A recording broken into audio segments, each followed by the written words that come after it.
Huwag mong skip ang video na to. Ang universe mismo ang nag-set ng alarm para sa puso mo ngayon.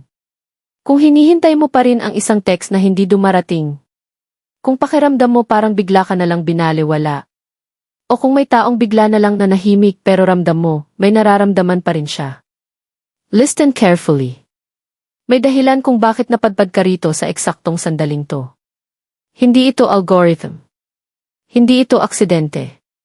Ito ay tungkol sa magnetic energy mo. Isang enerhiyang may naakit na special summon. Kahit hindi mo sinasadya. Kahit tahimik ka lang. Kahit pagod ka na magmahal. At ang mas nakakakilabot, nararamdaman ka rin niya ngayon. Hello, mga ka-zodiac. Handa ka na bang malaman ang sikreto ng iyong puso? I am your guide at Soulmate Secrets. At sa video na to, bubuksan natin ang isang nakakubling misteryo na hindi kailanman itinuro sa iyo tungkol sa pag-ibig. Hindi lahat ng attraction ay pisikal.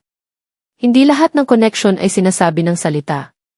May mga tao na pinagtagpo ng tadhana, pero hindi agad pinagtapat. May mga damdaming tahimik, pero mas malakas pa sa sigaw. Ang magnetic energy mo ay hindi basta-basta. Ito ang klase ng enerhiya na, kahit wala kang ginagawa, may naaakit, may nag-iisip, may bumabalik sa alaala mo bago matulog. At ito ang sikreto na bihira kong ibahagi. Kapag activated ang magnetic energy mo, may isang tao na hindi ka matanggal sa isip niya, kahit sinusubukan niya. Maaaring dati siyang nandyan. Maaaring ngayon ay may pagitan.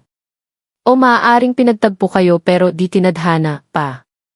Pero habang nanonood ka ngayon, may isang bagay na gumagalaw sa ilalim ng lahat ng ito. At mamaya, unti-unti nating ilalantad kung sino ang naaakit ng enerhiya mo. Bakit siya tahimik? At kung anong susunod na galaw ng kapalaran ninyo. Huwag kang aalis. Dahil habang nagpapatuloy ang video, mas lalakas ang koneksyon. May mga gabi na bigla ka na lang napapahinto. Hindi mo alam kung bakit. Hindi ka naman umiiyak. Pero parang may kulang. Tahimik ang paligid. Pero maingay ang puso mo. At ito ang hindi mo alam. Kapag ganito ang pakiramdam mo, activated ang magnetic energy mo. Hindi ito simpleng attraction. Ito ang enerhiyang umaabot sa taong minsan mong minahal o sa taong matagal ka nang minamasdan mula sa malayo. May isang tao na kahit pilit niyang iniiwasan ang pangalan mo, bigla ka pa ring pumapasok sa isip niya. Habang nagkakape siya, habang nag-scroll, bago siya matulog, at sa tuwing sinusubukan niyang kalimutan ka, mas lalo kang bumabalik. Silent treatment. Pero hindi dahil wala siyang pakialam. Tahimik siya dahil nalilito siya sa nararamdaman niya para sa iyo. May mga pag-ibig na hindi ipinagtapat. Hindi dahil mahina, kundi dahil takot masaktan ulit. May mga koneksyon na pinagtagpo ng tadhana. Pero hinarangan ng ego, pride, o isang third energy. Hindi ko sinasabing may ibang mahal. Minsan, ang third party ay takot. O responsibilidad. O nakaraan na hindi pa niya kayang bitawan. Pero ito ang tanong. Kung tapos na talaga, bakit ramdam mo pa rin siya? Bakit sa tuwing sinusubukan mong maging okay, parang may humihila pabalik? Dahil ang magnetic energy mo ay two-way. Kung nararamdaman mo siya, nararamdaman ka rin niya, makinig ka ng mabuti. May lumilitaw na initial sa energy mo ngayon. Isang letrang madalas mong makita, kahit hindi mo hinahanap. Ang letrang G, A, T, O, T, D. Kung may taong pumasok sa isip mo bigla, huwag mo siyang itaboy. Hindi aksidente ang alaala. Ito ay signal. Ang initial na to ay konektado sa isang taong matagal nang may gusto sabihin sa'yo. Pero laging nauunahan ng katahimikan. At isa siya sa naaakit ng magnetic energy mo ngayon. Alam mo kung ano ang pinakamabigat na klase ng pag-ibig. Yung pareho kayong may nararamdaman. Pero pareho rin kayong naghihintay. Naghihintay ng sign. Naghihintay ng tamang sandali. Naghihintay ng lakas ng loob. At habang naghihintay kayo, ang tadhana ay gumagawa ng paraan. Kaya ka narito ngayon. Kaya mo narinig ang mensaheng to. Dahil ang magnetic energy mo ay papalakas pa lang. At mamaya, ibibigay ko ang pinakaimportanteng sign na magpapatunay kung ang koneksyon na to ay babalik o tuluyang lalayo. Huwag kang aalis. Sa susunod na bahagi, doon natin malalaman kung pinagtagpo lang ba kayo o talagang itinakda. Bago ko ibigay ang pinakaimportanteng sign, huminto muna tayo sandali. May nakikita akong initial sa energy mo ngayon. Mga letrang T, U, E at T, S, T. Paulit-ulit. Parang multong bumabalik sa panaginip mo. Kung may taong biglang pumasok sa isip mo. Yung tipong matagal mo nang hindi kinakausap. Pero bigla mong na-miss ng walang dahilan. Is it them? Let's find out. Alam mo ba kung bakit minsan mas masakit ang katahimikan kaysa sa paalam? Kasi ang katahimikan ay hindi ibig sabihin tapos na. Madalas, ibig sabihin ito. May nararamdaman pa, pero hindi alam kung paano babalik. Ang taong naaakit ng magnetic energy mo ay hindi nawawala. Nag-obserba lang siya. Tinitingnan niya kung masaya ka na. Kung may iba ka na. Kung may puwang pa ba siya sa mundo mo. At tuwing iniisip niyang lumapit, may pumipigil. Hindi ka. Hindi ang universe. Kundi ang takot na baka huli na ang lahat. Ito ang klase ng pag-ibig na pinagtagpo ng tadhana. Pero natakot ang kapalaran na tapusin agad ang kwento. May mga koneksyon na hindi binuo para sa isang yugto lang. May mga taong dumarating para gisingin ang damdamin mo. Hindi para iwan ka. Kundi para baguhin ka. At kapag nabago ka na, saka sila babalik. Bumabalik. Hindi palaging sa paraang inaasahan mo. Pero bumabalik.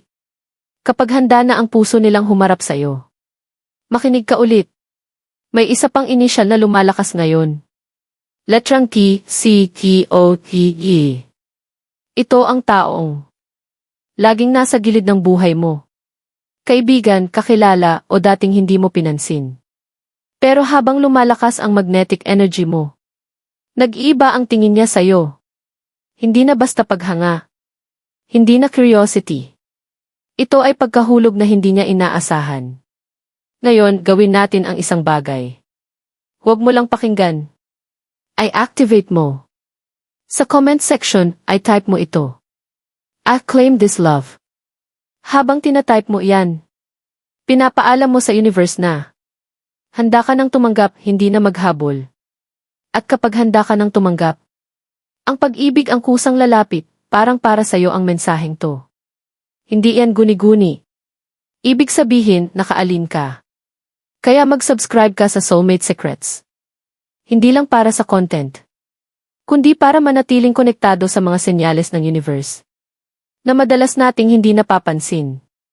At sa susunod na bahagi, ibubunyag ko kung alin sa dalawang energy na to ang mas malakas ngayon. Ang pagbabalik ng nakaraan o ang pagdating ng isang bagong pag-ibig na mas tahimik. Pero mas totoo, tahimik ka ngayon, no? Hindi dahil wala kang nararamdaman, kundi dahil marami kang nararamdaman. Pero pagod ka nang ipaliwanag ang sarili mo. At ito ang sinasabi ng universe. Ang magnetic energy mo ay nasa peak. Ibig sabihin nito, dalawang energy ang sabay na naaakit sa iyo ngayon. Isa, galing sa nakaraan. Isa, galing sa bagong simula, yung una. Ito ang taong umalis pero hindi tuluyang nawala. Tahimik.